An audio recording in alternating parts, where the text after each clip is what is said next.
How hard is it to beat a top 500 ATP player? This is Ishai Olio, currently ranked 480 ATP, and that on the other side is me, playing him in the second round of the 15k ITF Pro Tournament in Heraklion, Greece. Yes guys, after my college season I am jumping into pro tournaments to see how I do, and this time last month I was in Greece playing a couple tournaments to try and get some ATP points. And after winning the first round against a player ranked similar to me, I was facing the #1 seed of the entire tournament, who was ranked inside the top 500 ATP. So a really tough challenge, but a good test to see where my level stood at after 4 years of college. So let's see what I can do. Make sure you watch until the very end so you don't miss the plot twist. Also guys, we're trying to hit 5,000 subscribers by the end of the year, and most of you guys who watch are not subscribed, which I'm not quite sure why. So please, before you watch this video, make sure you smash the subscribe button, just like Carlos Alcaraz is doing. Okay, so here we are, and unfortunately the video starts at 5-2 first set. That's all I was able to get through the ITF livestream, but it's still plenty of footage. I'm down a double break, trying to make my way back into this first set, but it's not easy. The guy is super solid and a lefty, so very tricky to play against.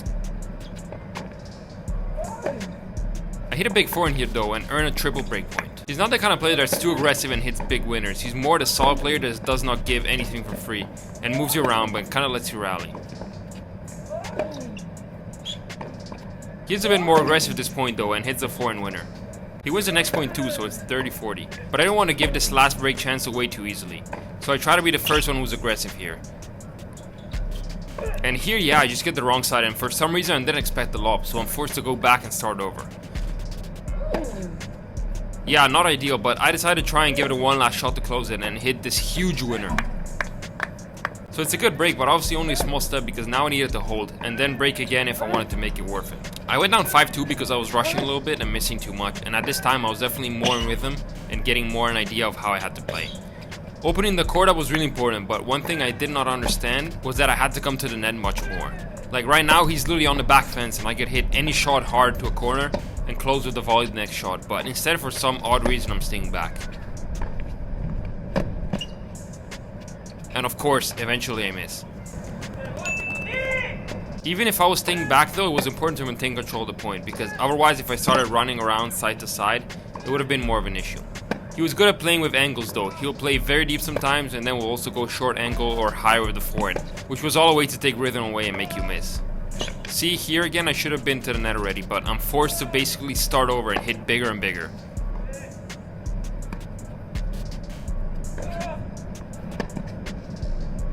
Finally he misses here.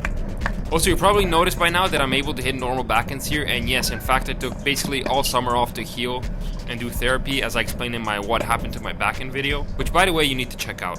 So yeah, it's great that I'm playing injury free and finally have no excuses to carry me. And it took a little bit to get the backhand to a good level, and it still improves me and has room, but good nonetheless to be able to play it in general. Anyway, I'm facing breakpoint here, which is also set point. Let's see if I can save it.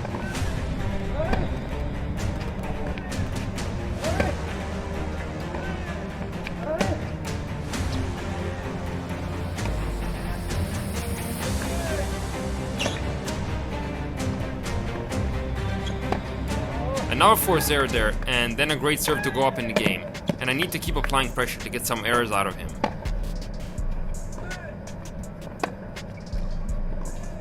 And the good old slice helps me out here. A great serve by him to go up 30 love here, but I need to try and stay in this game if I want a shot at this set. I go way over with this forehand though. 40 love, and I'm pretty much in full scramble mode here, trying to stay alive, but I'm also so far out of the court, and I know eventually this point is lost. And sure enough, that's the set. 6-4. So in the end it was a close set, but now I needed a better start and keep ahead in the score since I was serving first. Serving well was definitely good help. I get up 40-30 and all I want is a smooth hold, but he was good at making me play lots of balls and not giving me away almost anything for free. And at this pace I was obviously going to miss sometimes. I get another chance to close the game here and try to go heavy on his backhand here and finally get a miss out of him. Now it's all about putting cumulative pressure on him, and one thing about these very good ATP players is that you really cannot let them be ahead in the score and not give them a hard time every single point, because they start playing loose and it's really hard to find ways to hurt them. So it was important to kind of keep them on the move and behind the baseline and really just have them work. That was my main goal here this game. Coming from college, didn't find this match to be too different than what I was used to. Definitely a different atmosphere, but in terms of level, you know, I played also very good guys in college that had a great level. Maybe a bit tougher here as we play with ads, but yeah, let me know what you think. If my level was better in college videos or it's better now.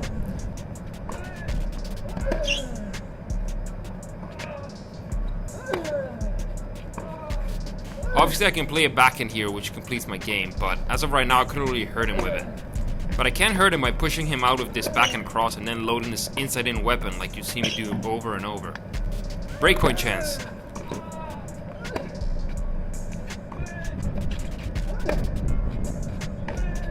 I missed there as I'm trying to stay deep. Next point he first serves to the tee and my return is called out, although I like to think that it touches the line. I don't know, what do you guys think? Anyway, I do see double faults and then again one more chance. Let's see if I can convert it here.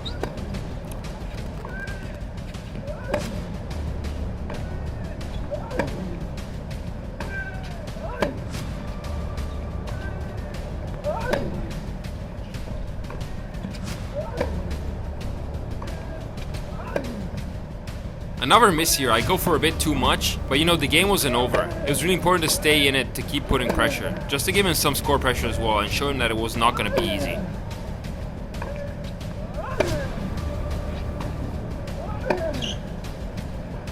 Fourth break point.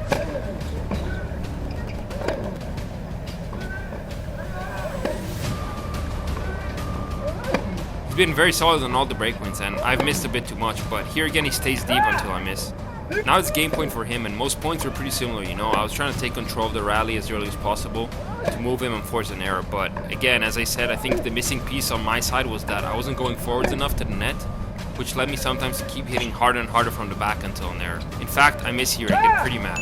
I was mostly upset at all the chances I had in the last game to go up a break. But, you know, I think that's how I had to play those return games. Fighting for every ball and giving him the hardest time possible. And eventually I would break him. Before I could do that, I was in trouble on my serve though, being low 30. I had to really stay solid here, but he's trying to flip the script and be the more aggressive one. And yeah, that's not what should be happening.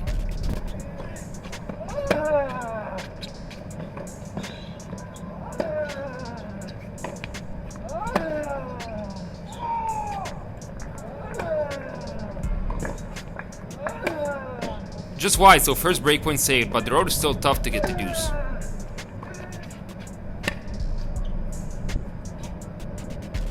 By definition, the last breakpoint is always the toughest one to save. It goes like that every time. I'm trying to keep him back so he can lead, but I know that at some point I will have to take a risk.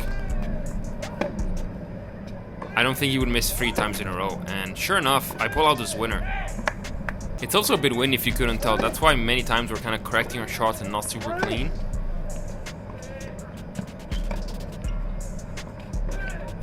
And here he plays the forehand heavy, which lands just out though. And then finally an ace here. So yeah, that was super important hole right there. In general for the match, but also obviously given that I was love 40 down.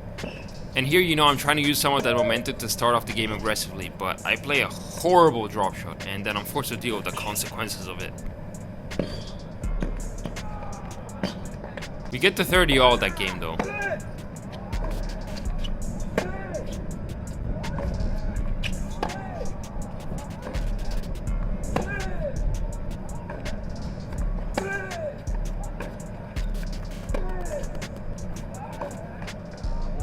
Breakpoint. Another good serve here. And yet again the same story. Yeah, that's what these kind of players do when they're in trouble. They can just find some good first serves and kind of kill the work that you've been doing to get up in that game. Still not quite there yet, as you saw the previous game, as I had to work for every point and most of the time I actually started to point off of a second serve. Anyway, 30-15 and need to keep pushing. We get to deuce, and as I was saying here, you can see I'm on second serve, so the point structure, or at least regarding the first few shots, is very different than when you start with a first serve.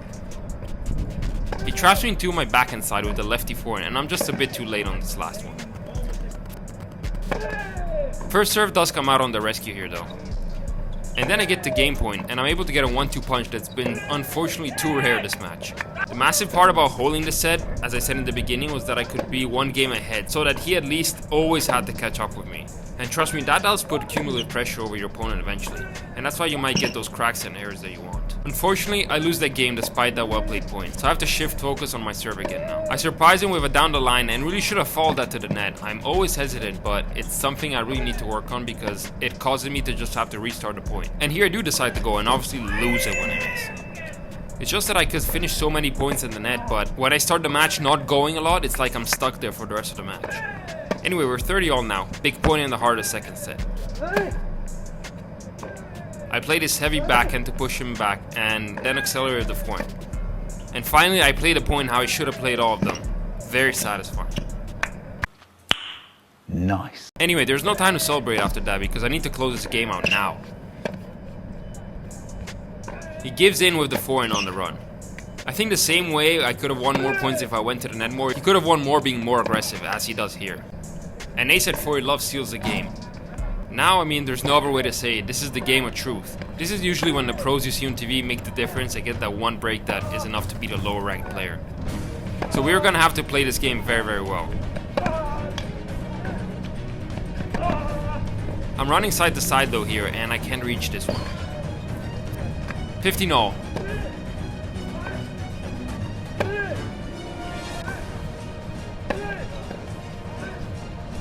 Not a mistake, you can make this one, damn it.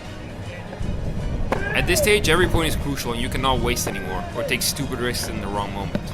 He's been a bit more aggressive this game, but I didn't want to let that happen anymore. So I tried to push him out wide on his backhand, and he responds by hitting this winner, which I haven't seen the whole match. I saved the first break point, and now I'm fighting for my life to stay in this.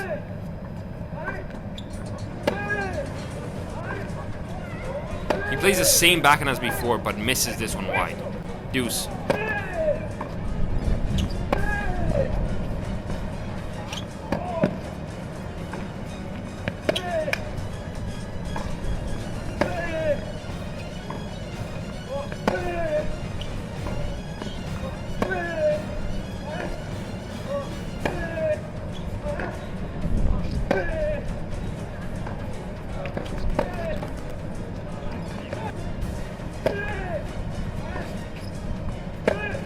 And there it is, disaster. And yeah, this game just first serve after first serve and little chances. And sure enough, he closed it with an ace. So that's the match, unfortunately, 6-4, 6-4. Not a bad level for myself, but I could have played smarter to bring this match home or take it to a third set at least. But it is pretty hard to beat a top 500 ATP player then. But here's a plot twist. I actually played him in the first round of the 25k the following week and won 6-2, 7-6. I made the adjustments of varying the game more and approaching to the net a lot of the time. And that turned the tide in my favor. Unfortunately, I don't have any video footage of that match, but this goes to show how you can really learn from a loss and use it to your advantage for next time, as I did here. So that's it for this video, guys. I hope you enjoyed this match, and I'll see you in the next video.